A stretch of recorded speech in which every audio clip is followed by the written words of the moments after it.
내가 너희를 생각할 때마다 나의 하나님께 감사하며 간구할 때마다 너희 무리를 위하여 기쁨으로 항상 간구함은 너희가 첫날부터 이제까지 복음을 위한 일에 참여하고 있기 때문이라. 너희 안에서 착한 일을 시작하신 이가 그리스도 예수의 날까지 이루실 줄을 우리는 확신하노라. 아멘. 지난 주일에 우리는 감옥에 갇힌 바울이 어떻게 기쁨을 누릴 수 있었는지 그 비결에 대해서 함께 상고했죠. 비결이 무엇이었습니까? 이 기억에 있었다고 하는 거예요. 어떤 환경이 바뀌어서가 아니라 기억을 함으로 말미암아 기쁨을 누릴 수가 있었다.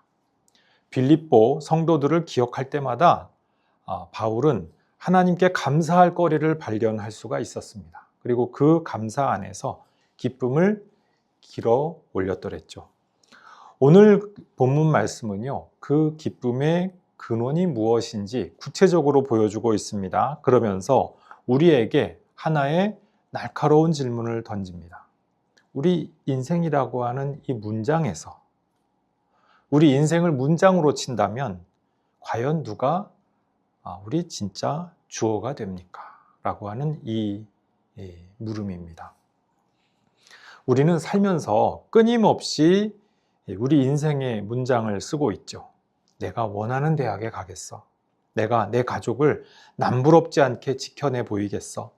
내가 성공해서 선한 영향력을 미치고야 말겠어.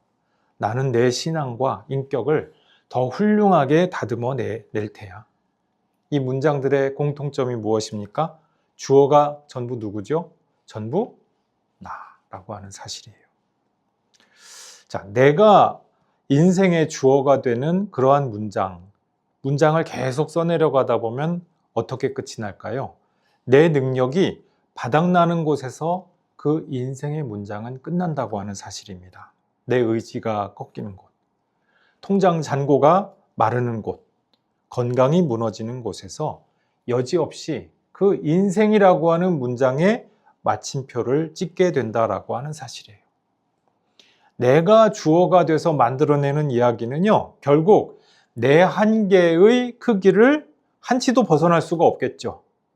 그런데 오늘 사도 바울이 그야말로 요새 말하는 그 표현으로 하면은 보법이 달라요. 문법 자체가 완전히 다른 인생의 문장을 우리에게 들려주고 있습니다. 주어가 바뀌어 있는 인생의 이야기를 우리에게 들려주신다고 하는 사실입니다. 자, 5절 상반절 말씀을 한번 보십시오. 바울이요, 첫날부터 이제까지 이런 표현을 쓰고 있어요. 기억을 하는데, 빌립보 성도들에 대해서 기억을 하는데 첫날부터 이제까지 이렇게 기억을 했다는 얘기입니다.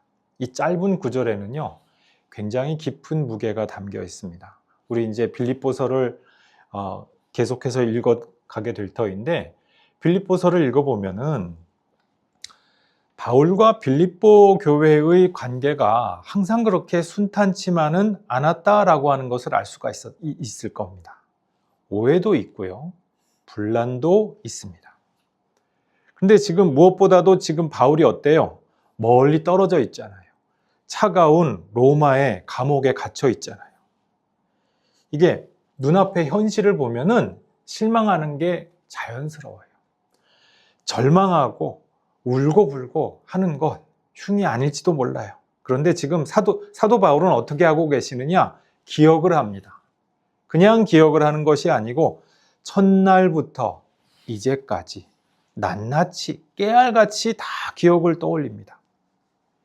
첫 번째, 이 빌립보 도성에 복음이 떨어지던 그 날부터 감옥에 갇혀있는 지금 이 순간까지 이어지는 그 복음의 거대한 궤적을 바라본다라고 하는 그 말씀입니다.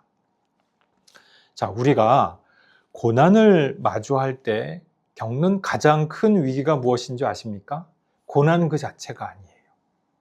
인간은 그 고난의 의미와 그리고 그 뜻이 무엇인지 알아낼 수만 있다면 그 어떤 고난도 어떤 고통도 다 이겨낼 수가 있어요. 그런데 가장 큰 가장 큰 위기가 무엇이냐? 이 진정한 위기는 어디서 발생하느냐 하면 의미를 발견을 못하는, 시야가 좁아져서 의미를 발견하지 못하고 뜻을 못 찾는 거기에 있습니다. 시야가 좁아진다는 것, 이것이 정말 위험하다는 것이에요. 고난이 닥쳐옵니다. 내일 당장 내가 시험을 치러야 하는데 어떻게 해야 될지 모르겠다. 직장에서 상사가 나를 갈구네. 부당하게 나를 막 대우하네. 어떻게 해야 될지 모르겠다. 생계가 정말 팍팍하고 내 삶을 정말 위협을 주네. 어떻게 해야 될지 모르겠다. 육신이 나를 병들게 만들고 너무 사는 게 힘들어. 병들었어. 어떻게 해야 될지 모르겠다. 이 위기 앞에서 우리는 그만 어떻게 된다고요? 영적인 시력을 잃어버린다. 지금까지는 우리 인생 목적지를 척척 마치 내비게이션 같은 것이 있어서 여기로 가, 저기로 가 알려주는 것만 같았는데 고난이 딱 닥쳐버리니까 갑자기 화면이 딱 꺼져버린 것만 같은 그런 암흑을 경험하는 거예요. 눈을 뜨고 있어도 아무것도 보이지 않고요. 아무것도 느껴지지 않고요. 아무것도 식별이 안 돼요. 그때 우리는 두려움에 사로잡히죠. 이거 내가 내 인생에 운전대를 잡고 책임져야 하는데 큰일 났다. 아무것도 안 보이네. 어떡하지? 이러다가 사고 나면 큰 사고 나면 어떡하지? 꽈당 사람 죽고 다치고 큰일이네. 근데 사도 바울도 인생에 지금 내비게이션이 고장난 것과 같은 고난의 상황이에요. 어떻게 합니까? 꺼진 내비게이션 앞에서 콩 뛰듯 팥 뛰듯 막 당황하고 난리 부리고 그럽니까? 사도 바울은 달랐어요.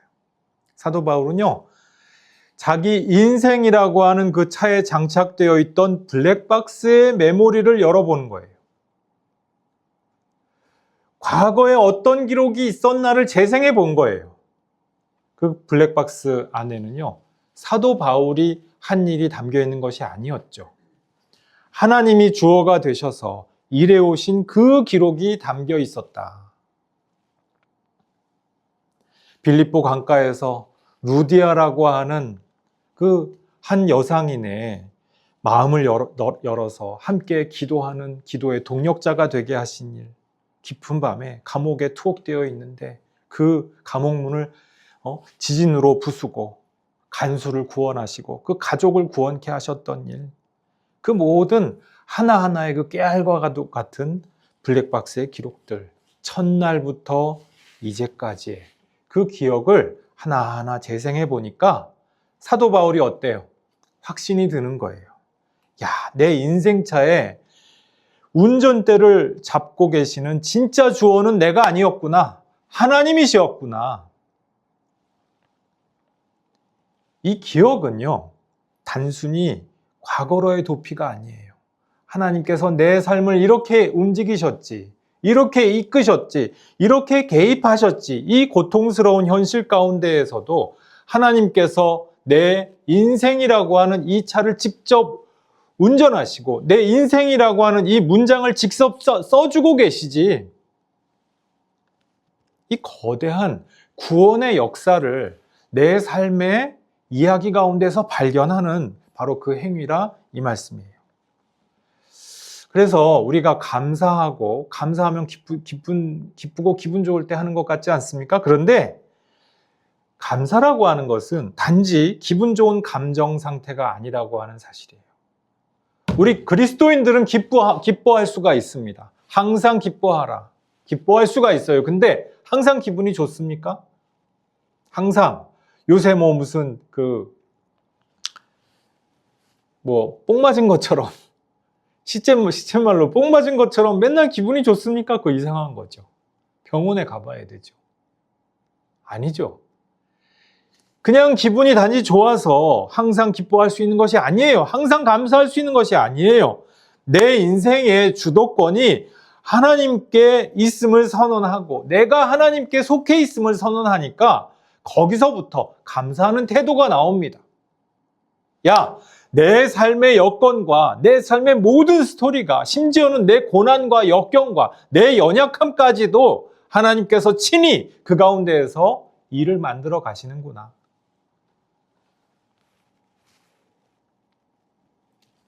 그것을 직접 몸소 확인하는 사람들, 그 사람들은 감사할 수가 있어요. 태도가 기쁨을 만드는 거예요. 여러분, 늘 기쁠 수가 있어요? 늘 기분 좋을 수가 있어요? 그런데 그리스도인은 늘 기분 좋을 수가 있습니다. 어떻게?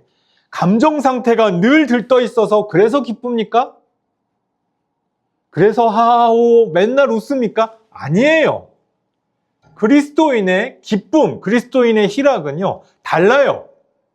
뭐가 다르냐? 아, 나는 하나님의 사람이구나. 하나님께 속해 있구나.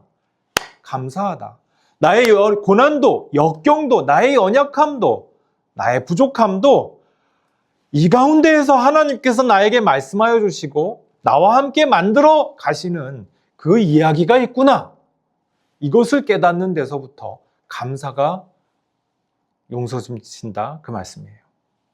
교회 여러분, 우리에게 연약함이 있습니까? 우리에게 부족함이 있습니까? 결핍이 있습니까? 감사하십시오. 그 가운데에서 하나님께서 여러분의 그 결핍을 위대하게 사용하여 주시고 친히 그 가운데서 일하여 주시고 여러분의 삶을 여러분이 갈 수 없었던 그곳으로 인도하여 주시게 될 줄로 믿습니다. 그래서 우리가 감사를 드린다고 하는 것은요, 내 인생의 주도권이 나에게 있지 아니하고 하나님께 있음을 선언하는 치열한 영적 전투이자 예배라고 할 수가 있어요. 예배가 뭡니까? 여러분, 예배의 본질이 뭐예요? 감사가 없으면은 그 예배는 예배가 아닌 거예요. 내가 하나님께 진정으로 속해 있고 하나님께서 내 삶의 서사를 이렇게 펼쳐나가시는구나. 이것을 인정하는 것이 예배예요. 인정하고 감사드리는 것이 예배예요. 여러분의 삶의 블랙박스에 기록되어 있는 그 주어가 되시는 하나님의 신실하심을 기억하여 보십시오. 그렇다고 한다면 이 땅에서 우리가 경험하는 모든 연약함과 모든 결핍과 모든 부족함, 그 어둠이 우리를 결코 집어삼키지 못할 것입니다. 자, 두 번째로 우리가 본문 말씀에서 주목하여 볼 것은 참여입니다. 5절 하반절을 말씀해 보니까요, 사도 바울이 빌립보 교회가 복음을 위한 일에 참여하고 있다, 코이노니아하고 있다, 이렇게 말씀을 하고 있어요. 우리 코이노니아 그 자체로서도 굉장히 많이 쓰이는 말이죠. 참여라고 우리가 성경에서 지금 번역을 하고 있는데, 우리 보통 뭐 식탁교제를 한다든지 친교를 한다든지 뭐 밥상 공동체를 함께 만든다, 우리 애찬 시간이 그런 거 아니에요? 야, 코이노니아 맞아요. 근데 코이노니아가 원래 이 뜻만 있는 것이 아니에요. 그 배경이 무엇이냐면요, 사도 바울 당시 초대교회에서 이 코이노니아는 어떨 때 쓰이냐면은 공동의 목표를 위해서 자본과 노동을 함께 투입하는 강력한 동업적 파트너십을 뜻했다는 것이에요. 동업자들끼리 우리 코이노니아 하자, 이랬다는 것입니다. 그런데요, 우리가 하나님 안에서 코이노니아를 하는 사이예요. 우리는 알고 보면 다들 지금 동업자들인 거예요. 하나님 나라에 대해서 저마다 지분이 있는 사람들이에요. 내 인생을 내가 이렇게 바치고 있어. 놀고 쉬기 좋은 이날에 교회에서 하나님께, 내 인생의 주도권은 하나님께 있어, 이것을 고백하면서 하나님과 함께 동행한 내 인생에 대해서 하나님이 내게 지분이 있으시고 나는 하나님 나라에서 내가 지분 있는 사람이야. 나 그런 사람이야. 와, 대단하죠? 그런데 이 동업자 관계에는 분명한 선후 관계가 있다라고 하는 것이에요. 선후 관계에서 누가 앞에 있겠어요? 누가 뒤겠어요? 하나님이 앞이겠어요? 우리가 앞이겠어요? 어떻겠어요? 우리가 앞일까요? 내가 앞이지 뭐. 맞아요? 하나님 뒤로 가. 내가 앞이지 뭐. 여러분 그럴 자신 있어요? 우리 이 동업 관계에서는 누가 앞에 계신다? 하나님이 항상 앞에 계시는 거예요. 이 동업 관계에서 주도권은 전적으로 하나님께 있는 거예요. 우리가 내가 주어로 되어 있는 인생의 기획서를 딱 들고 하나님 앞에 나타나요. 그래가지고 하나님한테 당당하게 요구합니다.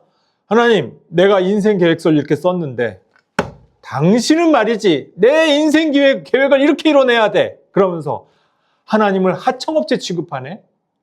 당신은 나한테 투자를 해. 왜? 나는 잘났으니까. 이거 맞겠어요? 우리가 잘났기 때문에 대단해서 지금 이 자리에 있는 겁니까? 아니에요. 우리가 모자람에도, 부족함에도, 연약함에도, 결핍되었음에도, 실패함에도, 별 볼 일 없고 무가치함에도, 그렇죠? 하나님은 우리를 당신의 것으로서, 당신의 택한 사람들로서 불러주시는 거예요. 오늘 오전 예배 때 우리 이 세상에서는 버려진 것과 같은 그러한 사람들을 하나님께서 뭘로 부르셨어요? 건축자의 모퉁이돌과 같은 그런 귀한 존재로, 보배로운 산돌 대신 예수님을 따라서 우리를 뭘로 부르신다고요? 산돌로 부르신다 하셨잖아요.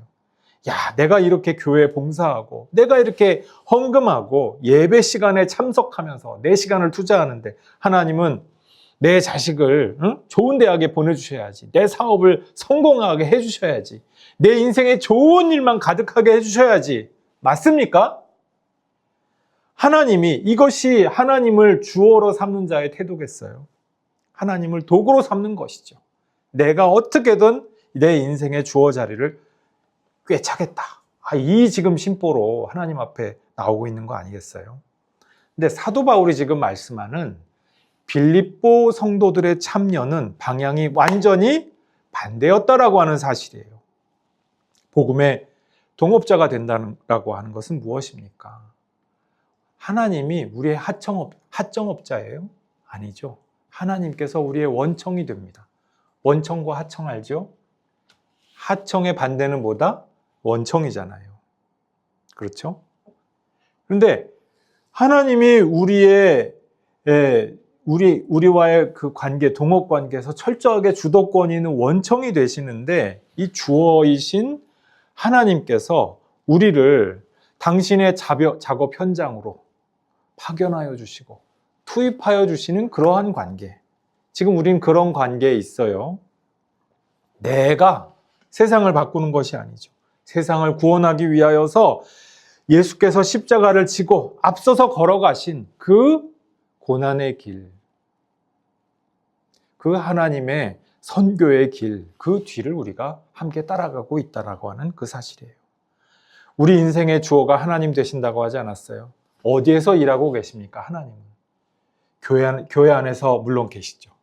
교회를 통하여서 하나님께서 일하시죠. 그런데 교회 안에만 하나님이 계실까요? 아니에요. 하나님은 교회 안에 성령의 능력으로 우리 가운데 함께 거하십니다. 동시에 우리가 매일 출근하는 일터의 부조리함, 그 모든 다툼과 갈등과 어려움 가운데 그 한가운데도 계십니다.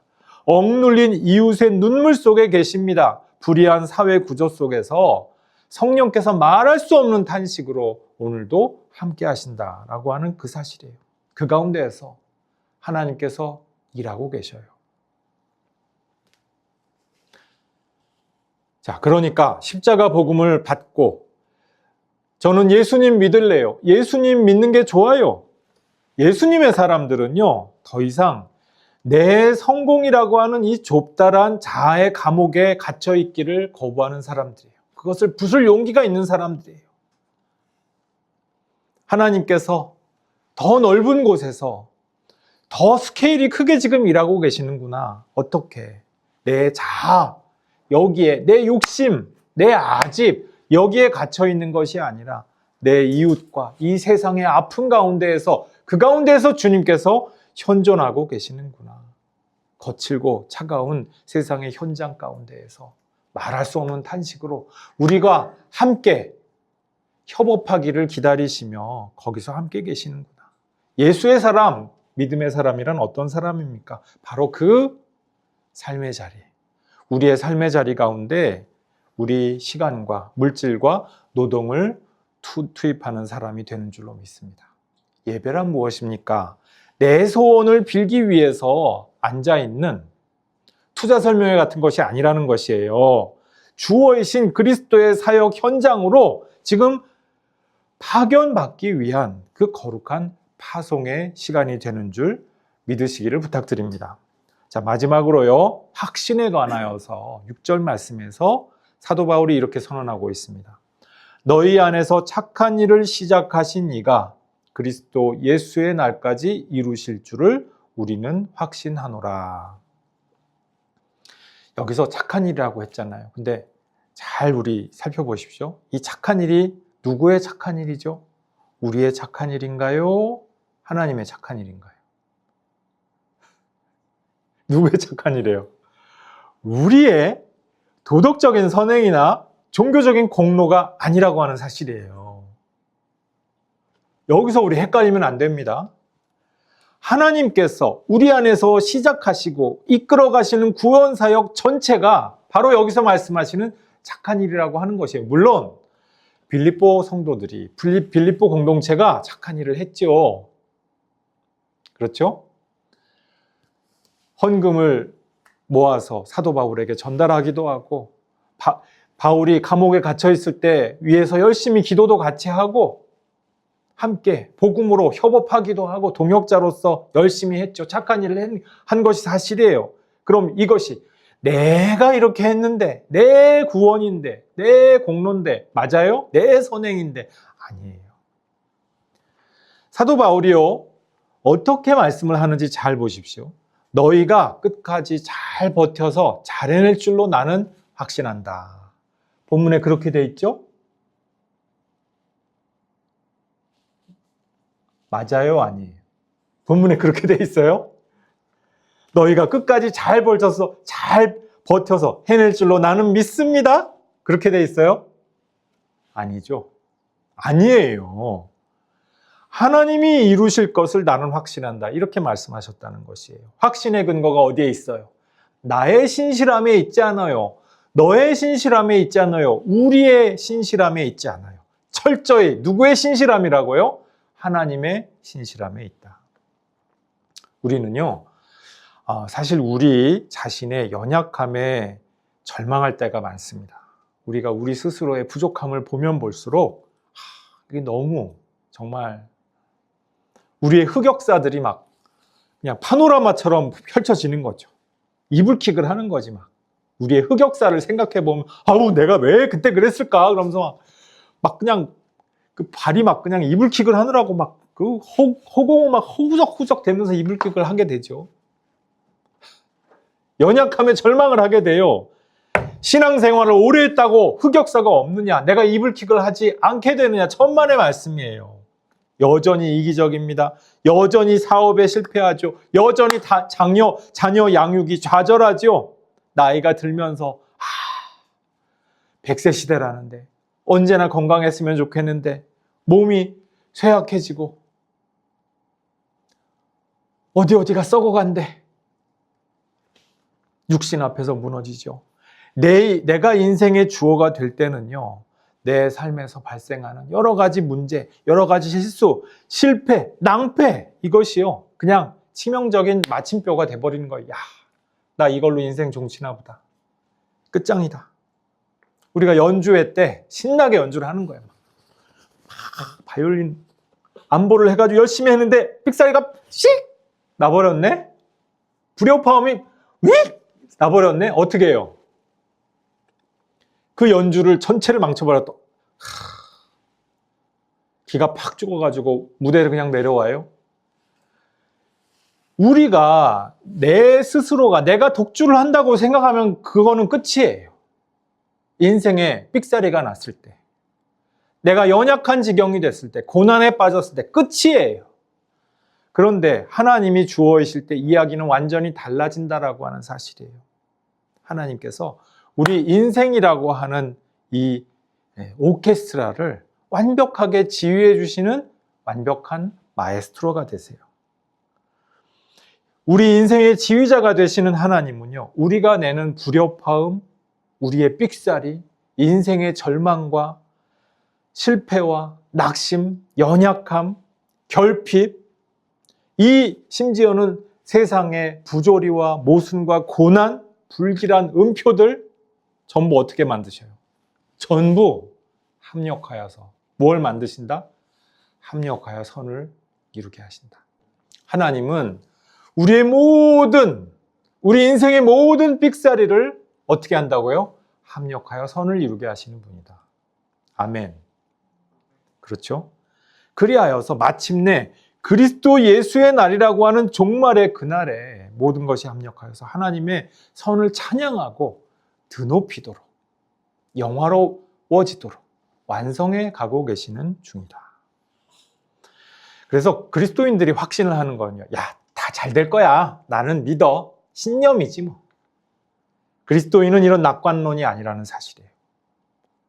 내 낙관론, 내 낙관주의, 내 신념, 그리스도인들의 희망, 그리스도인들의 소망은 이런 것과는 거리가 멀어요. 내가 실수하고 넘어져도, 내가 감옥에 갇혀서 절망할 수밖에 없는 것 같은 상황이어도 나를 포기하지 않으시는 분이 내가 아니에요.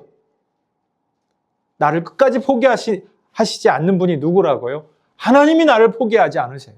내가 어떠한 결핍 가운데 있을지라도, 어떠한 부족함 가운데 있을지라도 내 지휘자께서, 내 인생의 마에스트로인 하나님께서 내 인생에 대해서, 내 인생의 문장에 대해서 그 붓을 꺾지 않으세요. 지휘봉을 꺾지 않으세요. 하나님이 반드시 그렇게 하시리라. 우리는 이것을 신뢰하고 믿을 수가 있습니다. 바로 이 종말론적 확신이요, 이 세상에서 막 세상의 얄팍한 성공과 실패 그 기준에서, 야, 너는 부족해, 너는 빈약해, 너는 여기 들어오면 안 돼, 이런 기준 때문에 우리가 전전긍긍할 필요가 있어요? 필요 없어요. 하나님께서 우리를 여기서 자유롭게 해방시켜 주시는 줄로 믿습니다. 사랑하는 성도 여러분, 여러분 인생의 문장에서 주어는 과연 누구입니까? 여전히 여러분이 그 주어 자리를 꿰차야겠다고 고집하고 계십니까? 단언컨대 여러분은 끊임없는 불안과 경쟁, 그리고 다가올 죽음과 그 한계 앞에서 여러분 인생 문장을 허무한 마침표를 찍게 될 것입니다. 여러분이 여러분 스스로 인생 문장을 끝까지 여러분 주어를 삼아가지고 그 문장을 끝내려고 한다면 그렇게 끝날 것입니다. 내 욕망을 위하여서 심지어 하나님까지도 하청업체로서 부리려고 하는 이 종교적인 기만을 이제는 우리 내려놓을 때가 되었습니다. 여러분의 인생을 진정으로 향유할 수 있게 해주시고 진정으로 잘 다스려 주실 수 있는 진정한 여러분 인생의 주어가 누구이십니까? 예수 그리스도. 예수 그리스도 그분께 인생의 주어 자리를 내어드리십시오. 하나님께서 주어이실 때요, 우리의 실패는 더 이상 우리의 실패가 아니에요. 그분의 거대한 이야기 속에서 잠시 쉬어가는 쉼표가 되고요, 놀라운 반전이 숨겨져 있는 잠시 동안의 침묵이 되어버립니다. 고난은 마침표가 아니에요. 반전의 전환점이 된다라고 하는 사실입니다. 꼭 기억하십시오. 우리 인생의 블랙박스에는요, 하나님이 시작하신 신실한 구원의 궤적이 새겨져 있다라고 하는 사실입니다. 참여하십시오. 내 욕망의 현장으로 참여하라는 것이 아닙니다. 하나님께서 말할 수 없는 탄식으로 오늘도 그 가운데에서 일하고자 하시는 그 세상으로 우리를 파송하여 주기를 원하고 계십니다. 이 거룩한 동업의 발걸음을 내디드시는 교우 여러분들 되시기를 축복합니다. 마지막으로 확인하십시오. 우리 연약함에도 불구하고 주님께서 우리 인생의 지휘자가 되시면, 우리 인생을 신이 주장하시는 자가 되시면은 그리스도 예수의 날까지 이 교양곡은 웅대하게 완성되고 모든 것이 아름답게 마무리될 것입니다. 이 아름다운 마무리를 향하여서 지휘자 되신 주님을 끝까지 바라보시는 복된 성도 여러분들 모두 되시기를 주님의 이름으로 축복합니다. 기도하시겠습니다. 아버지 하나님 감사합니다.